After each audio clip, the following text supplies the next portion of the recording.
Good evening, Kerry. How are you? I am very well. How are you? Well, we're all right. Yeah, still on cloud nine from last weekend. Still buzzing.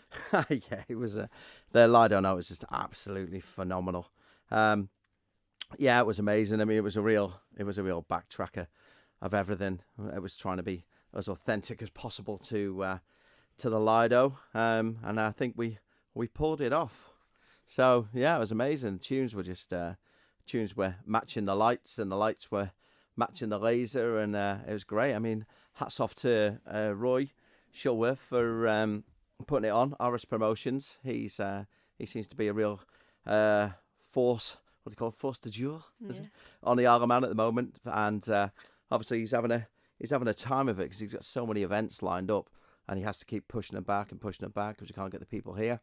And the government aren't being the most responsive. He's come up with a few plans for them to try and get acts to the Isle of Man and maybe open up a bubble or a corridor even to try and get stuff on, really entertain the Isle of Man. But that's not happening at the moment. So he's focused all his attention back into artists on the island and local, keeping it local. Yeah, very much so. So he's doing a great job with that. And I mean, when he came up with the idea of the Lido, I think it struck a chord with everybody, anyone that was over the age of about 40, and then kids of 40 to 50 odd-year-old people who have grown up on the 80s music.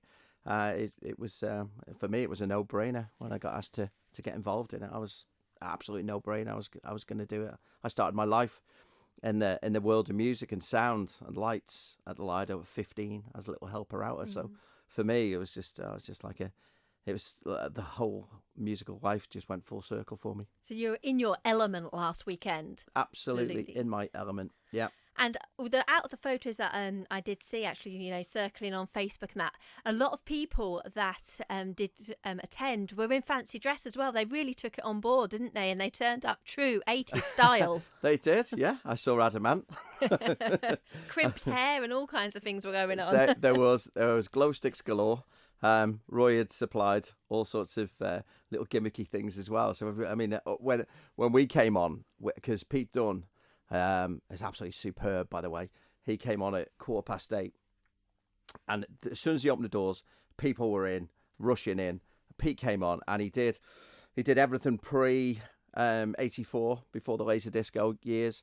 So that was a tribute to all the stuff disco, 78, that kind of stuff. So. He ripped it up. The dance floor was absolutely packed. He made our job so easy. When we came on at 9:15 to go high tech laser disco, it was bouncing. And he hats off to the guy. He was absolutely superb. So. And you mentioned just off air that sort of like the core age group in the villa last week was like your 40 to 50 year olds, but you actually had some younger people there, and you had a lot older people as well enjoying themselves. Well, they had a Zimmer Park. Really? There was some very young at heart. Young at heart, exactly. Yeah, they had a massive spread of age. I mean, the great thing about the 80s music is it has such broad base appeal. Mums and dads are playing that kind of music in the house, so kids are picking up on that. So they're going, well, we've got to have a bit of this. The Lido is legendary in the Isle of Man. So anybody who's been to the Lido is going to tell somebody how amazing it was. It didn't have that iconic status for nothing. It was, it was the biggest, at one time, had the biggest dance floor in Europe. It was the biggest club. You'd have 4,000 people, maybe more than that, on a Saturday night in there. Through the summer, had some of the greatest bands in the world have played there. So, I mean, we had this amazing place in the Isle of Man, and what a tribute that RS did for it, to tell people, listen, the memory's still there, and they came. I mean, it was a sellout. Total sellout, and people were in there straight away, so it's phenomenal.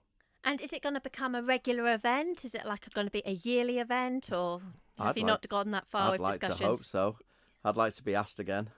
Definitely. I know DJ'd alongside Chris Shaw and Heath Craig, and obviously Pete Dunne. So we'd all love to do it again. We put a lot into it. There's a lot of production time went into to get it right, to make it as authentic as possible. I mean, that's one of the things that I wanted to be is that memory to be there for people. The tunes, the music is so reminiscent of the time that you couldn't have anything that wasn't a big Lido classic. And I think when we started putting the playlist together, there was, I think, 11 hours of music that were all-time Lido classics. So how you condense that down into 4 hours, 4.5 hours is really difficult. But we did, because there's laser tunes as well, and Go West and Relax and things like that.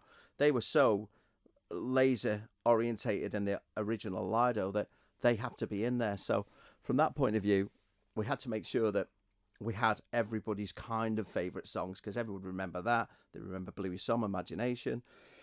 And the list goes on, and then suddenly you pick another one out and another one out. So you had to make sure you had all those tunes in, which I think we did, because the feedback on Facebook's been amazing. I mean, Sunday morning, every other post was Lido, Lido, Lido, Lido. And there's a great video, stream out there that ELS have done. Justin killed it on the lights. I mean, Ricky will tell you more about that. He's the ELS guy. But he killed it. I mean, on those lights, I mean, you would struggle to see something as good as that at a major festival. It was off the scale.